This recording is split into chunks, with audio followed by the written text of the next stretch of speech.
Hello all. मैं हूँ Usha Jain Bhatnagar. Podcast दिल से पर आप सबका बहुत स्वागत है। बहुत समय के बाद मैं आपसे एक नई स्टोरी सुनाने वाली हूँ, शेयर करने वाली हूँ, वो भी एक पौराणिक कहानी। क्योंकि यहाँ पर मैं आपसे शेयर करती हूँ पौराणिक कहानियां, ऐतिहासिक कहानियां, कुछ ट्रू गॉस्ट स्टोरीज या कुछ मेरे अपने अनुभव। तो आज की जो कहानी है वो पौराणिक कहानी है और वो भी एक ऐसे ग्रह से या एक ऐसे देवता से आधारित है या संबंधित है जिससे सबको बहुत भय लगता है। शनि की साढ़े साती, शनि की पनौती, शनि की ढैया, शनि की तीसरी आंख। मीन्स जीवन में जब भी कोई चीजें अच्छी नहीं चल रही है तो हमें यही लगता है कि कहीं ना कहीं शनिदेव की कुदृष्टि हम पर अवश्य ही पड़ रही है।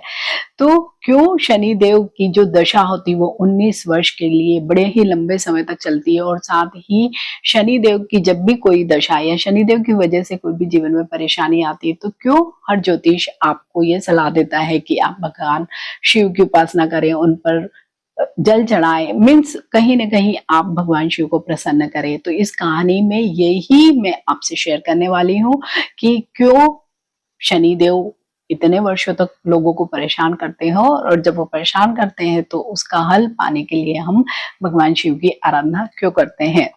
इसके पहले आप सबसे विनम्र निवेदन है कि अगर आपको मेरा ये चैनल अच्छा लगता है तो इसे लाइक कीजिए, इसके वीडियोस को लाइक कीजिए और मेरे चैनल को सब्सक्राइब कीजिए। और अगर आपके पास भी कोई ट्रू स्टोरी है तो आप चाहते हैं कि मैं उसे नरेट करके लोगों तक पहुंचाऊं तो आप मुझे जरूर मेल कर सकते हैं। शनिदेव। शनिदेव का नाम आते ही लोगों को उनके प्रकोप का भय सताने लगता है। कोई भी शनिदेव को रुष्ट नहीं करना चाहता है और उन्हें प्रसन्न करने के लिए नए नए तरीके हम अपनाते हैं। जैसे उनको तेल चढ़ाते हैं या मंदिर में दर्शन करने जाते हैं, शनिवार का व्रत करते हैं आदि।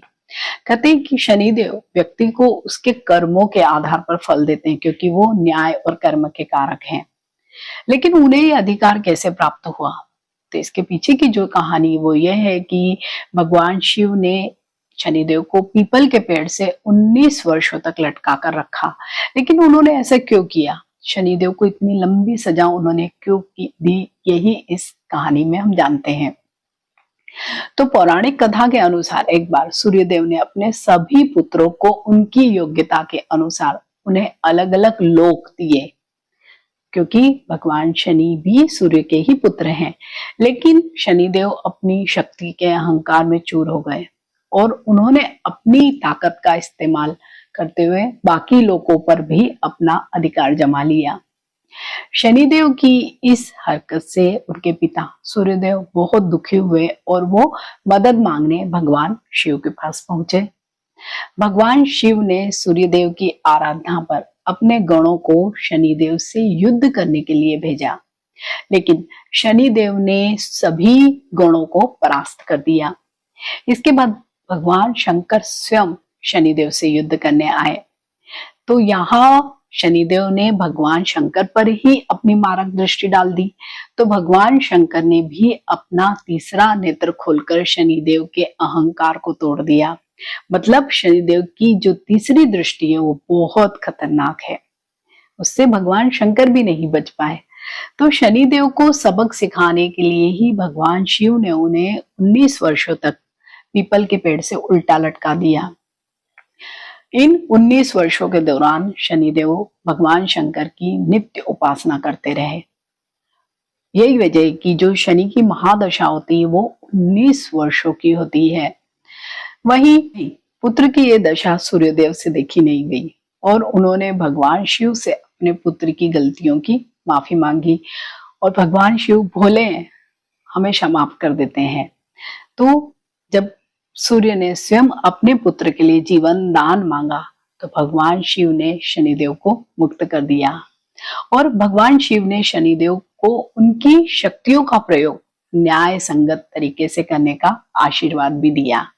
उसके बाद से शनिदेव उनके मार्गदर्शन के अधीन रहते हैं, मतलब भगवान शंकर के मार्गदर्शन में वो कार्य करते हैं।